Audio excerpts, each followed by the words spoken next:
right, so today we're going to be looking at Lesson 23 from A Course in Miracles. Oh, this is a good one. Yeah, this is all about escaping from a world of fear. And, how do we do that? How do we even begin to escape from fear? Well, and how do we even recognize it sometimes? Is it really fear, or is it anger? Is it frustration? Is it sadness? What is it? Yeah. And this lesson really gets into the root of it. It's saying that our thoughts are really what's creating this world of fear. Should we jump right into the lesson? Yeah, let's do it. I can escape from the world I see by giving up attack thoughts. The idea for today contains the only way out of fear that will ever succeed.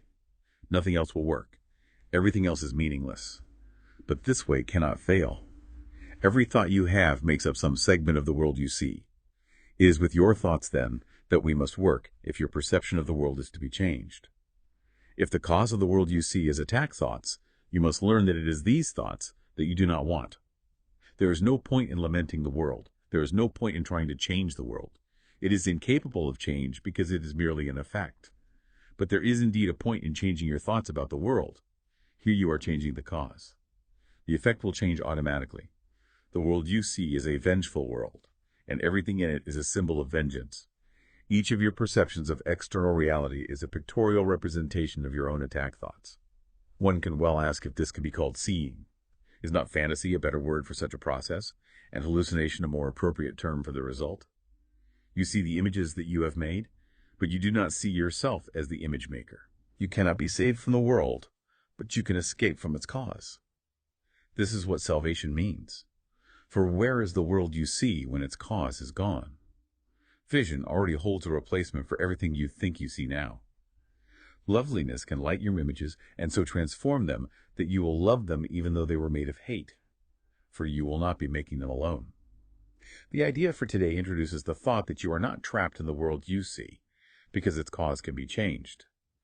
This change requires, first, that the cause be identified, and then let go so that it can be replaced. The first two steps in this process require your cooperation. The final one does not. Your images have already been replaced. By taking the first two steps, you will see that this is so. Besides using it throughout the day as the need arises, 5 practice periods are required in applying today's idea. As you look about you, repeat the idea slowly to yourself, and then close your eyes and devote about a minute to searching your mind for as many attack thoughts as occur to you.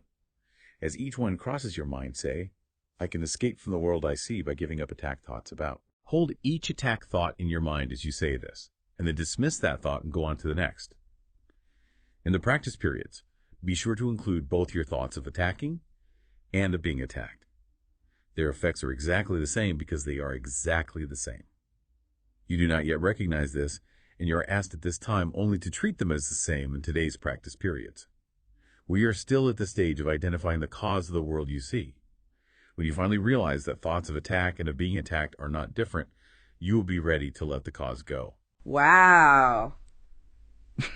That's a lot to unpack. I know, right? There's so much there. But I think one of the things that really stands out to me is this idea that, our perception of the world is really just a reflection of our own thoughts. Yeah, it's like we're projecting our own inner world onto everything around us. And if that inner world is full of attack thoughts, oh, absolutely, then we're going to see a world that's vengeful and scary. Yeah, and think about it. How often do we walk around with these kind of underlying, maybe not even fully conscious thoughts of ugh, that person's annoying, or why did this happen to me, or right. This is so unfair, and it's yeah, and it's not even always directed at other people. Sometimes it's directed at ourselves. Those negative self-talk. Oh, totally. Yeah, the inner critic. The inner critic, exactly. Can be the harshest one of all. Yeah. So the lesson is saying that we need to become aware of these attack thoughts, and then make a conscious effort to let them go.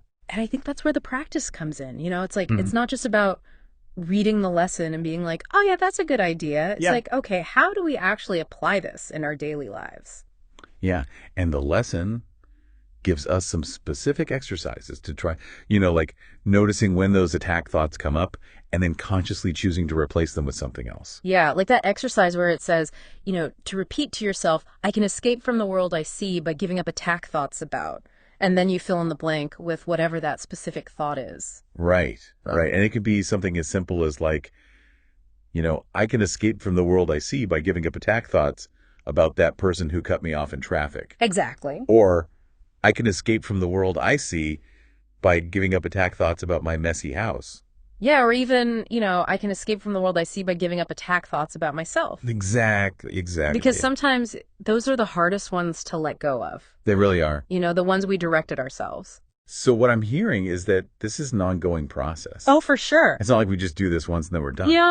No, it's like anything else. It takes practice and consistency. Right. It's like building a muscle. And I think that's where the idea of replacing those attack thoughts with loving thoughts comes in. It's not enough to just get rid of the negative thoughts. Right. We also need to fill that space with something positive. Yeah, and that's where that idea of loveliness that the lesson talks about, I think, comes in. Right. It's like, how can we see the world through a lens of love instead of a lens of fear? And that can be really challenging, especially when we're feeling hurt or angry. Absolutely, yeah. But I think that's where the real transformation happens. Yeah. When we can start to see even those difficult situations or those difficult people as opportunities for growth and for love. It's like choosing to see the good even when it's hard. Yeah. And I think this lesson is really encouraging us to do that. I agree. And it's not always easy, but it's so worth it. Absolutely. Because ultimately, it's about our own inner peace. It is. It's not about changing the world out there. Right. It's about changing our own perception of the world. And I think that's a really empowering message. Yeah, it is. It's saying that we have the power to create our own reality. Exactly. And I think that's a great place to leave it for today. I think so, too. For our listeners to really ponder, what would it look like to consistently choose to see the world through a lens of love instead of a lens of attack? And how would that change your experience of the world and your experience of yourself? That's something to think about. It is. All right. Well, thanks for joining us for another deep dive into Course in Miracles. Thanks for having me. And we'll see you next time. See you later. Bye. Bye.